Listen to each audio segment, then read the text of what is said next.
स्वागत है दोस्तों, एक बार फिर से हमारे यूट्यूब चैनल पर। दोस्तों, आज हम कक्षा 9वीं विज्ञान में अध्याय 9 है हमारे पास, बल एवं गति के कुछ नियम। इस अध्याय से जितने भी महत्वपूर्ण प्रश्न हैं, इन प्रश्नों को हम इस वीडियो में कवर करेंगे।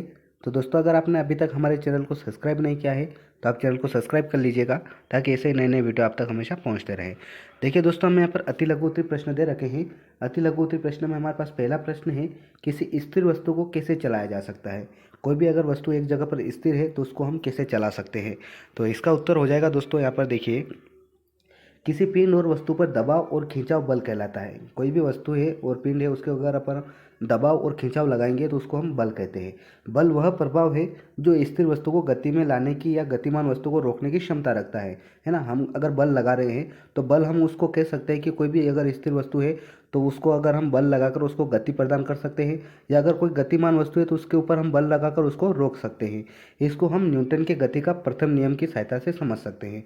न्यूटन के गति का जो पहला नियम है वो इसी प्रकार है कि किसी स्थिर वस्तु को हम कैसे चला सकते हैं।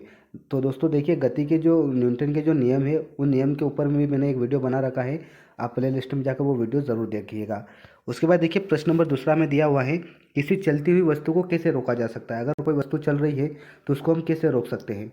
तो इसका उत्तर हो जाएगा दोस्तों, अपनी गति के विपरीत दिशा में सही समय के लिए, है ना, सही समय के लिए लगाया गया कोई भी बल वस्तु को रोक देगा। उदाहरण के लिए, एक चट्टान पर कार्य करने वाला गुरुत्वाकर्षण बल लंबवत ऊपर की ओर फेंका जाता है। उसके बाद देखिए, प्रश्न नंबर तीसरा हमें दिया हुआ है, धीमी चलती हुई किसी वस्तु की गति को कैसे बढ़ाया जा सकता है। अगर कोई वस्तु है और उसकी गति धीमी है तो हम उसको अगर बढ़ाना चाहें तो उसको कैसे बढ़ा सकते हैं। तो इसका उत्तर हो जाएगा, धीमी चलती हुई किसी वस्तु पर बल लगने पर वस्तु की चाल बदल जाती है ना। कोई भी अगर वस्तु है और धीमी चल रही है तो उसके ऊपर अगर हम बल लगाएंगे तो उसकी चाल बदल जाएगी, जिससे वह तेज और धीमी गति करने लगती हैं। वस्तुओं को धकेल कर या ठोकर लगाकर उसकी गति को हम बढ़ा सकते हैं। कोई भी वस्तु है उसको या तो हम धक्का देकर या उसको ठोकर मारकर भी उसकी गति को हम बढ़ा सकते हैं। उसके बाद प्रश्न नंबर 4 है, तेज चलती हुई किसी वस्तु को धीमा किस प्रकार किया जा सकता है। बिल्कुल देखिए, तीसरे का उल्टा। तीसरा क्या था, धीमा चलती हुई वस्तु को हम कैसे आगे उसकी गति को बढ़ा सकते हैं, और ये है, अगर कोई तेज गति से चलती हुई वस्तु है तो उसको हम धीमी कैसे कर सकते हैं। तो इसका उत्तर हो जाएगा, किसी वस्तु का वह गुण जो उसकी गति की अवस्था में किसी भी प्रकार के परिवर्तन का विरोध करता है, जड़त्व कहलाता है।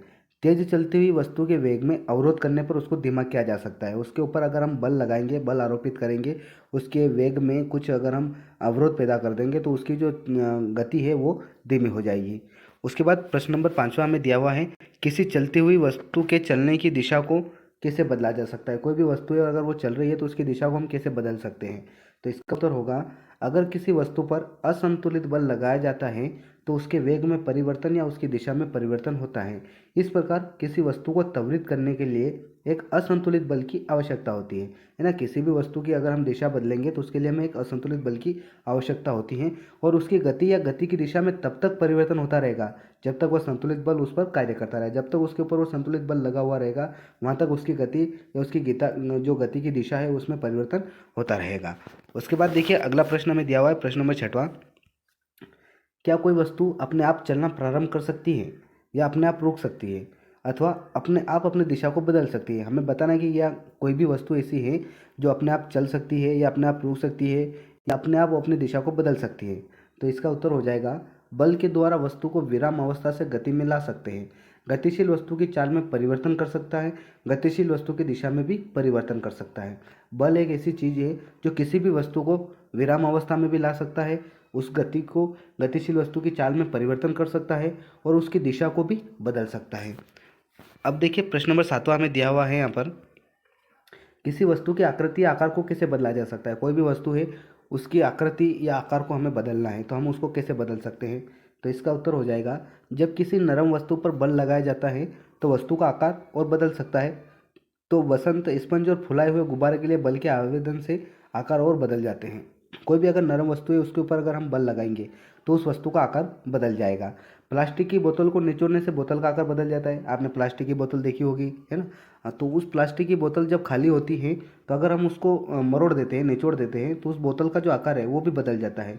और ये किसी वस्तु के आकार को बदलने वाले बल का एक बहुत ही अच्छा उदाहरण है। मिट्टी को हाथों से दबाने से मिट्टी का आकार बदल जाता है। आप कोई भी हाथ में गीली मिट्टी लीजिएगा और उसको आकार दीजिएगा और उसको उसके ऊपर थोड़ा सा बल लगाइएगा, उसको दबाइएगा हाथ से, तो उसका आकार बदल जाएगा। और यह वस्तु के आकार को बदलने वाले बल का भी एक बहुत ही अच्छा उदाहरण है। तो देखिए दोस्तों, हमने इस वीडियो में आपके जितने भी महत्वपूर्ण प्रश्न थे उन प्रश्नों को कवर करने की कोशिश की है।